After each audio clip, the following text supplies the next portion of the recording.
नमस्कार साथियों, देव पाठशाला दौसा के ऑनलाइन प्लेटफॉर्म पर आप सभी का स्वागत है। मैं लखन सिंह गुर्जर राजस्थान नगर पालिका सफाई कर्मचारी भर्ती 2024 की बात करूं। साथियों राजस्थान जो सफाई कर्मचारी भर्ती है उसके अनुभव में संशोधन हुआ है या नहीं हुआ है, इस वक्त भी मैं आपको बड़ी खबर बताऊं तो इसका ESI या PF का मामला ख़त्म हुआ है या नहीं हुआ है। सबसे पहले तो आपको ये जानना ज़रूरी होगा कि ESI और PF होता है क्या है। दोनों अलग अलग चीज़ है, ESI अलग चीज़ है, PF अलग चीज़ है ना? तो ESI PF का मामला ख़त्म होगा या नहीं होगा, या फिर हम सभी लोग फॉर्म भर सकते हैं नहीं भर सकते हैं, पूरी जानकारी हम इस क्लास के माध्यम से देंगे। तो एक बार आप क्लास को लाइक से ज़रूर कर दो और चैनल को सब्सक्राइब करके बेल आइकन को चिन्ह कॉल प्रेस करना ताकि ऐसे हर क्लास का नोटिफिकेशन आप तक पहुंच सके। चलिए साथियों, बिना देरी के साथ हम क्लास को स्टार्ट करते हैं। हम आपको बताएंगे कि अनुभव में संशोधन हुआ है या नहीं हुआ है, ESI PF का मामला ख़त्म हुआ है या नहीं हुआ है, सारी बातें हम यहाँ पर करने वाले हैं। सबसे पहले तो मैं आपको ये बता दूँ, कल सचिन शेरावत का ये ट्वीट था। इस ट्वीट को मैं आपको पढ़ के बताऊं तो इसमें लिख रखा है, देखिए, सफाई कर्मचारी भर्ती में जिन ठेका संविदा कर्मियों ने निकाय या ठेकेदार के अधीन कार्य किया है उनका ESI और PF के कारण नगर निकाय या ठेकेदार अनुभव प्रमाण पत्र बनाने से आनाकानी कर रहे हैं। आनाकानी करेंगे, क्यों करेंगे ये भी मैं आपको बताऊंगा। उनके लिए हम राजस्थान उच्च न्यायालय में रिट याचिका दायर करवाना चाहते हैं, लेकिन वह उस कार्मिक के नाम से ही दायर होगी जिससे इससे भर्ती नहीं रुकेगी। उस कार्मिक के नाम से दायर होगी कि जिससे ये भर्ती नहीं रुकेगी, लेकिन ESI और PF की समस्या हल हो सकती है। ESI और PF की समस्या हल हो सकती है, उस कार्मिक के नाम से दायर होगी जिस कार्मिक के नाम से उस भर्ती को रोक नहीं सकते हैं, और उससे ESI और PF की समस्या हल हो सकती है ना। वकील के प्रति क्रमिक 12 से 15 हज़ार रुपये का खर्चा बताया गया है। वकील ने खर्चा बताया कि 12 से 15 हज़ार रुपये का खर्चा होगा। सामूहिक रूप से करेंगे तो खर्चा कम भी करवाया जा सकता है। सभी लोग सामूहिक रूप से करेंगे तो खर्चा कम भी करवाया जा सकता है। अंत केवल जोधपुर संभाग से संबंधित इच्छुक कर्मचारी नीचे अपना नाम, मोबाइल नंबर डिटेल से लिखे और आपसे संपर्क कर लिया जाएगा। जोधपुर संभाग से संबंधित शेष अपने अपने ज़िलों में रीट याचिका दायर करें। किसको? कोर्ट में। कृपया ध्यान रखें, समय बहुत कम है। इस चीज़ को सचिन शेरावत ने कहा है कि कृपया इस चीज़ को ध्यान भी रखें, समय बहुत कम है। 20 तारीख आने वाली है, बार बार तारीख टल नहीं सकती, और इस सफाई कर्मचारी भर्ती में हमें तारीख पे तारीख मिलते रही है। इससे ज़्यादा कुछ नहीं मिला है और मिलने वाला भी कुछ नहीं है। मैं आपको बताऊं, ऊपर सचिन शेरावत ने जो कहा है, यह PF के कारण नगर निकाय या ठेकेदार अनुभव प्रमाण पत्र बनाने में आनाकानी कर रहे हैं। आनाकानी क्यों कर रहे हैं? वो आधे लोग तो फर्जी अनुभव प्रमाण पत्र बना दिए, 30,000 रुपये ले लिए। पहले क्या था, जब इस सूचना को दिया था कि अनुभव प्रमाण पत्र नगर पालिका, नगर निकाय का, सड़क वाले का, यानी इनका ही चलेगा, है ना। लेकिन लोगों ने इस चीज़ पर ध्यान नहीं दिया कि अपन पूरी डिटेल लेके चले। भैया 40,000 रुपये लगेंगे, 30,000 रुपये लगेंगे, 50,000 रुपये लगेंगे। नगर पालिका का सर्टिफिकेट बना के साइन करके दे दिया, ले जाओ भैया, इस तारीख से इस तारीख तक काम किया है, हाजिरी आपकी पूरी मिलेगी यहाँ पर। लेकिन उन्होंने देखा ही नहीं है कि ESI PF भी अपना कटना चाहिए। अब उस सर्टिफिकेट को उस ठेकेदार के पास लेके जाते हैं। किस ठेकेदार के पास? जिसने हमें 40,000 का सर्टिफिकेट बनवा के दिया था, उस ठेकेदार के पास हम उस सर्टिफिकेट को ले गए कि ठेकेदार जी इसमें ESI और PF भी जोड़ के दो। भैया ये मैं नहीं जोड़ के दूंगा, मेरे ठेके में नहीं था ये। अब उस क्यों फर्जी बनाया है उसने।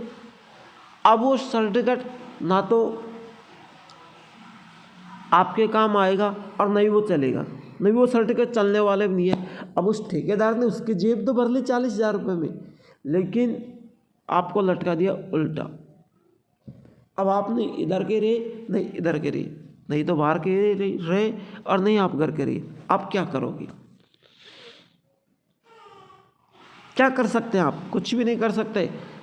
मैंने पहले भी कहा था पैसे खर्च मत करो, जैसी स्थिति में वैसी स्थिति में आप फॉर्म भर लो, हो सकता है कुछ अलग संशोधन होगा। अरे संशोधन तब होगा जब आप इसकी तैयारी करते कि हमें सभी अनुभव प्रमाण पत्र चलवाने हैं, एकजुट हो गए तो संशोधन क्यों नहीं होता। बल्कि आप तो नगर पालिका का सर्टिफिकेट बनवाने वक्त चुके हैं कि हम नगर पालिका का सर्टिफिकेट बनवाएंगे, जल्दी से नौकरी लगेगी। लगो अब नौकरी। क्यों? आपके पास वो सर्टिफिकेट में ESI PF नहीं है। दूसरी बातें मैं करूँ यहाँ पर, मेरे पास ये नोटिस भी आया है। श्रीमान निदेशक महोदय स्वायत्त शासन विभाग जयपुर राजस्थान, सफाई कर्मचारी भर्ती 2024 में अनुभव प्रमाण पत्र की प्रक्रिया में शिथिलता व भर्ती दिनांक 30 दिवस बढ़ाने हेतु, जो 30 दिवस बढ़ाने हेतु के लिए था, जो बढ़ चुके हैं और इसमें 20 तारीख तक डेट बढ़ चुकी है। सफाई कर्मचारी भर्ती में अनुभव प्रमाण पत्र नगर पालिका नगर निकाय द्वारा मांगा गया था, परंतु सरकारी प्राइवेट निजी संस्था आदि में काम करने वाले वर्कर वेरीफाई में सक्षम है। अब इन लोगों ने क्या था कि डेट बढ़ा दो, सरकार ने डेट बढ़वा दी। अब सरकार ने तो किस तरीके से बढ़ाई है ताकि ये अपना अनुभव बनवा सके, लेकिन जिनके पास था उन्होंने तो पहले ही बनवा दिया, उनके सारे काम रेडी है। हम लोगों ने ऐसी चीज़ क्यों गुहार की है, डेट बढ़ेगी, हम कुछ और बातें करेंगे तो हो सकता है कोई संशोधन निकल आए, इसलिए हमने डेट बढ़वाई। हमने ये नहीं बढ़वाई है कि हम अनुभव नगर पालिका का अनुभव बनवाने भागेंगे, नहीं, ये गलत बात है।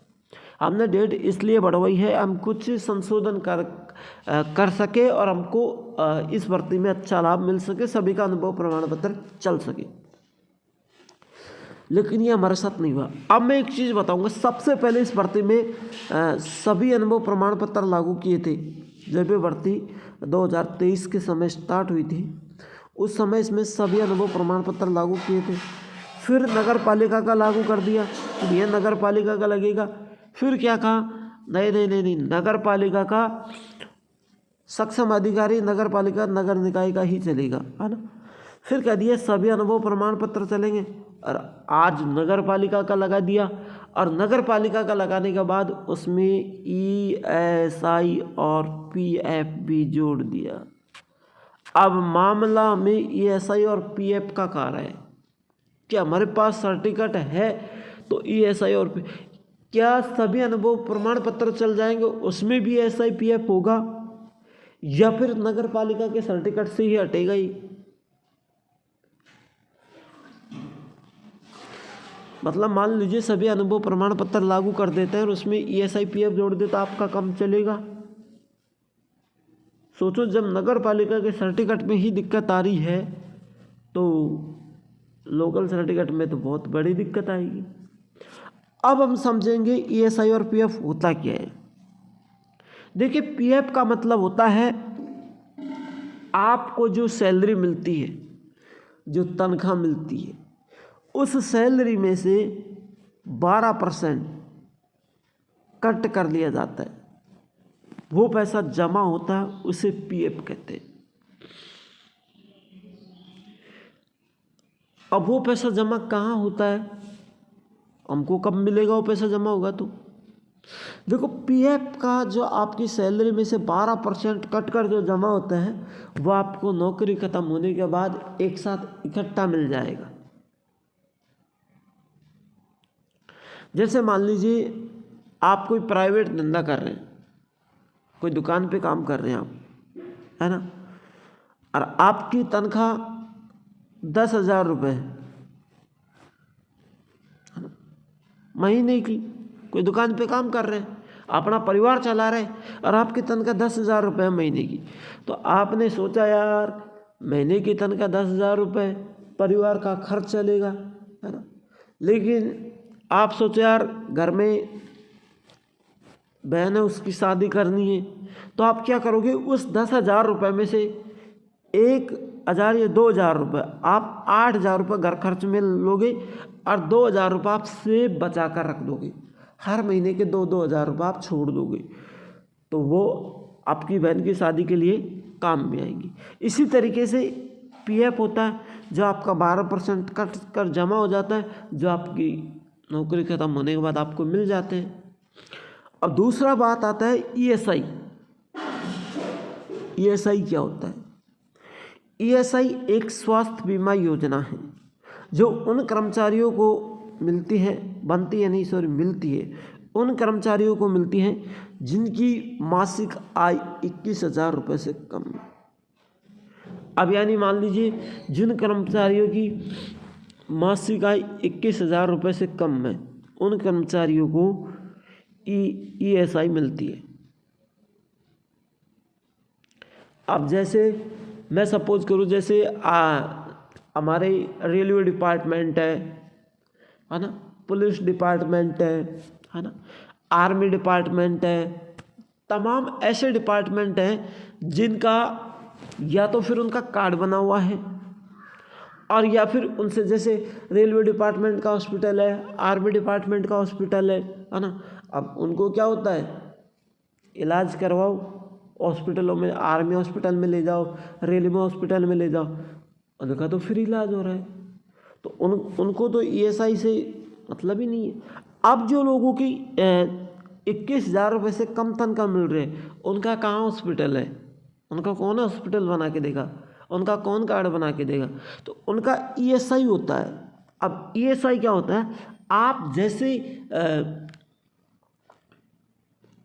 कोई सदस्य पारिवारिक बीमार है, उसे आप हॉस्पिटल ले जाओगे, फिर उसका जितना बिल होता है ना, उसका जितना क्या होता है बिल, उसका जितना बिल होता है, उस बिल को आप वहाँ पर आपके डिपार्टमेंट में लगाओगे तो आपको सारे पैसे ईएसआई के थ्रू मिल जाएंगे। किसके थ्रू? ईएसआई के थ्रू। ये होता है ईएसआई। अब मेन बात करेंगे, ये हटेगा या नहीं हटेगा? कौन? पीएफ या ईएसआई? पीएफ और ईएसआई हटेगा या नहीं हटेगा, इस चीज़ की मेन बात है। देखिए, मैं पीएफ और ईएसआई हटेगा या नहीं हटेगा, अभी तक इसकी लोग बाग गुहार कर रहे हैं। जितने भी मेरे भाई बहन हैं, वो सचिन शेरावत जैसे लोग कोशिश कर रहे हैं कि सर ईएसआई और पीएफ हटे, ईएसआई और पीएफ हटेगा तो हमें नौकरी मिलेगी, नगर पालिका का सर्टिफिकेट चलेगा। मैं पहले भी कहा था, जिन लोगों ने पैसे दे के सर्टिफिकेट बनवाया था, उन लोगों से मैं पहले भी कह रहा था, भैया पैसे मत भरो, सर्टिफिकेट मत बनवाओ, आपकी ज़िंदगी बेकार है, आप नौकरी नहीं लग पाओगे। वो तो दीवाने हो गए कि मेरा किसी जानकार है, उसने कहा है कि मैं तेरा 40,000 रुपये में सर्टिफिकेट बनवा दूंगा, 30,000 रुपये में बनवा दूंगा, 50,000 रुपये में बनवा दूंगा। और हम जब उनसे बातें करते हैं, अरे तू क्या करेगा, तेरे पे सर्टिफिकेट नहीं बना, मैंने पैसे देके सर्टिफिकेट बनवा लिया है, अब मैं फॉर्म भरने जा रहा हूँ, अब भर फॉर्म। ला पीएफ ईएसआई कहाँ से लाएगा? ठेकेदार तेरी चमड़ी उधेड़ दी उसने, है ना, 40,000 रुपये तेरे से ले लिए, अब वो तेरे कोई काम में नहीं आ रहा। सपोज करो अपना सर्टिफिकेट चल जाता है और अपना लॉटरी में नंबर नहीं आता, तो किस्मत का दौर कहलाता है कि मेरी किस्मत में था ही नहीं, मेरी किस्मत में था ही नहीं। लेकिन जब आपकी किस्मत में है और फिर भी आप नौकरी नहीं लग पा रहे हैं, तो ये कसूर आपका है, क्योंकि आपने 40,000 रुपये खर्च करके आपने अपना सर्टिफिकेट बनवाया है, वो फर्जी है। अगर ओरिजिनल जो सर्टिफिकेट होगा, सरकारी ओरिजिनल जो नगर पालिका का सर्टिफिकेट होगा, उसमें ईएसआई भी होगा और पीएफ भी होगा। क्यों? वो ठेकेदार बना के देगा, उसके पास पूरी चीज़ जायज़ है। जब आपने एक दिन नौकरी नहीं की और एक दिन में आप अनुभव बनवा लेते हैं, तो उसमें ईएसआई पीएफ भैया कहाँ से आएगा?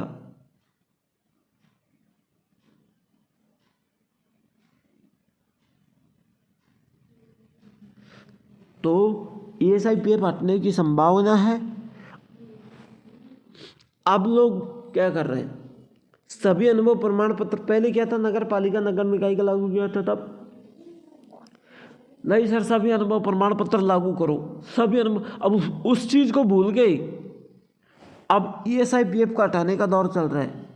अब आप तो ESIPF हटा के नौकरी लग जाओगे, लेकिन जिन लोगों के पास सर्टिफिकेट नहीं है वो क्या करेंगे, उनकी जिंदगी बेकार है। वो फॉर्म नहीं भर सकते हैं क्या?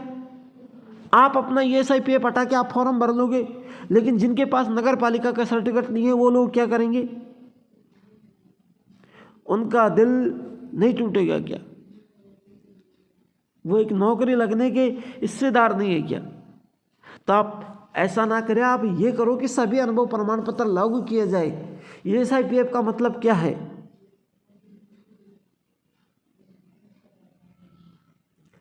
तो आज की क्लास में मैं यही विदा लूँगा, क्योंकि काफ़ी लंबी क्लास हो जाएगी फिर। और चिंता मत करो, कोशिश जारी है, हटेगा ESIPF और सभी अनुभव प्रमाण पत्र चलाने की मैं कोशिश करूँगा। तो थैंक यू, फिर मिलते हैं नेक्स्ट क्लास के साथ। तब तक के लिए जय हिंद, जय भारत।